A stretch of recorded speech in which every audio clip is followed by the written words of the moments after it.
मीरपुर नाम के शहर में तेजस अपनी पत्नी नीरू के साथ रहता था। पति पत्नी दोनों ही नौकरी करते थे। एक दिन तेजस गांव अपनी माँ के पास फोन करता है। हेलो, प्रणाम माँ। जीते रहो माँ, तुम दादी बनने वाली हो हैं? अरे वाह, ठीक है बेटा, मैं कल ही आती हूँ। जब माँ जी शहर पहुंची तो बेटी बहू ने बहुत अच्छे से स्वागत किया। लीजिए माँ जी, चाय। अरे गर्मा गर्म पकोड़े ले आओ माँ के लिए।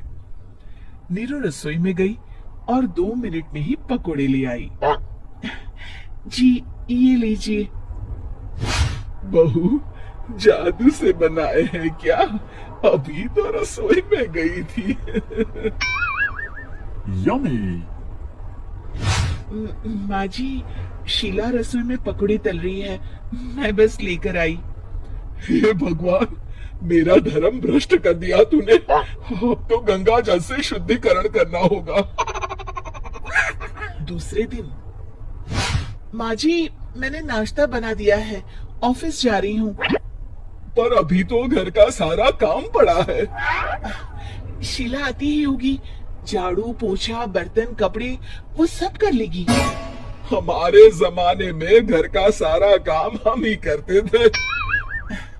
जी माँ जी, आप बहुत होशियार हैं, मैं घर ऑफिस दोनों नहीं संभाल पाती। तो जरूरत क्या है घर से बाहर जाकर चाकरी करने की? वैसे भी घर का काम खुद करने से घर में बरकत आती है, समझी? पर माँ जी। पर वर कुछ नहीं, इस महीने की पगार मिले फिर ऑफिस बंद है। हाँ। रात को नीरू तेजस से कहती है, सुनिए जी, माँ जी बोल रही थी कि मैं नौकरी छोड़ दूं। वैसे ठीक ही तो है, अभी तुम्हें आराम की जरूरत है।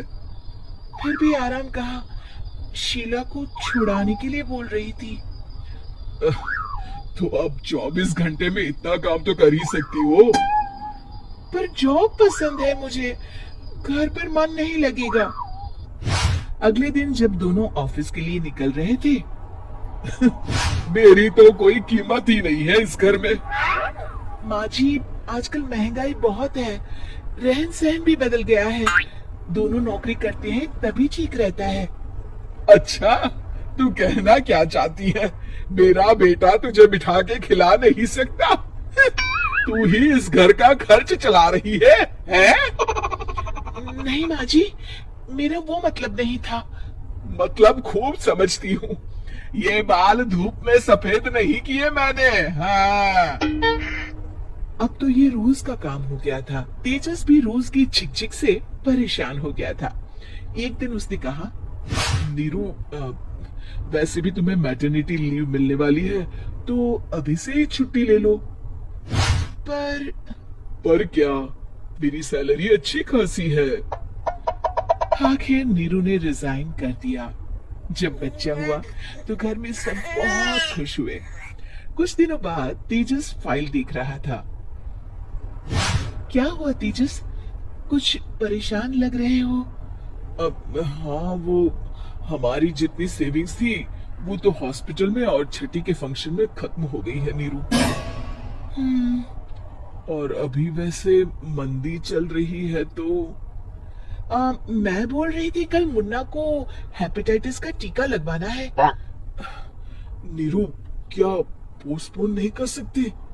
नहीं जी, बिल्कुल नहीं। अब तेजस को समझ में आ रहा था कि उससे गलती हुई है। पैसों की कमी का असर घर के माहौल पर भी पड़ रहा था। अगले दिन, बेटा मेरा चश्मा और ये दवाइयाँ ले आना, पर्चा देते हुए माँ जी ने कहा। जी। तेजस, मुन्ना के लिए दूध का डिब्बा और डायपर भी ले आना, और ये किराने के सामान की लिस्ट है, इसे भी लाना है। तेजस गुस्से में लिस्ट मरोड़कर फेंकता है और चिल्लाता है, पैसे क्या पेड़ पर उगते हैं? ये ले आना, वो ले आना। अरे पर ये जरूरत का सामान ही है। वो गुस्से में बिना कुछ कहे ऑफिस चला गया। अरे अरे लंच तो ले जाइए।